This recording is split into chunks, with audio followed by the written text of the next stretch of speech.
So my buddy Alex says, Humpty was pushed. And you know what? I am inclined to agree with him. I mean, let's think about this for a second. Humpty Q Dumpty, a well-known manic and angst-ridden poet. He never really got over being brought over from the Philippines by P.T. Barnum and in his sideshow extensions. I mean, under the yoke of his tortured existence. I know he was stressed. I'm sure he was depressed, but suicide? He was a poet, not a samurai.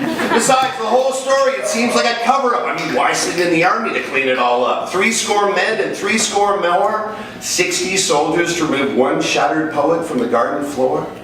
So who's being covered up? Well, Little Miss Buffett passed the word of the Touch Tuffet test, and Red Riding Hood, despite an unaccountable 90 minutes on the way to Grandma's house, was cleared by a character's maiden, thrown in by Wolf, who was wearing a dress before he was removed to the sanitarium. But forget about that mess. What about the officer who ordered those soldiers in a full 12 minutes before Peter P. Eater officially discovered the body? Yeah, what about Colonel Hubbard? And what about his wife, Mrs. Hubbard, and her world-famous chain of bakery cafes and their famous jumbo meringue? Oh! No, my friends, this is how I see that day for the poet, H.Q.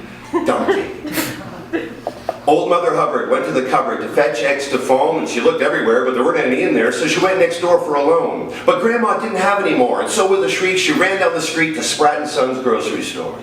And so sweaty and so ill-composed, well, she got to the shop, but the door was locked, and the sign said, "Sorry, we're closed."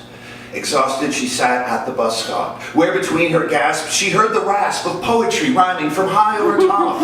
Oh, Muse! Oh, Muse!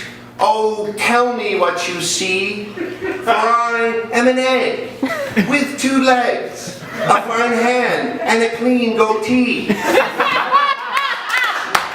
It's Humpty Q Dumpty the poet. This she realized, and then she quickly improvised a sudden end to the versing manic. Quietly she stole up to the garden wall, and with a stick, HQD, she tipped and listened for the crack of his fall. And then opening up her basket, she scooped egg white with all her might and beat a hasty exit. That evening, after the timer's last tick, there sprang a meringue that was truly megalithic. Now, with the Colonel so happy and so well fed, well, she drew him aside, and the truth did confide, and he said, "Don't worry," and sent her off to bed. And then did he dispatch those soldiers to where the poet fell, and with great caring and even greater daring, they discreetly disposed of H.Q. Dumpty's shell. And so my buddy Alex says, Humpty was pushed! And you know what? I am inclined to agree with him. Because, my friends, in these dark days and times, it's not safe being a poet. No, not even a poet in nursery rhymes.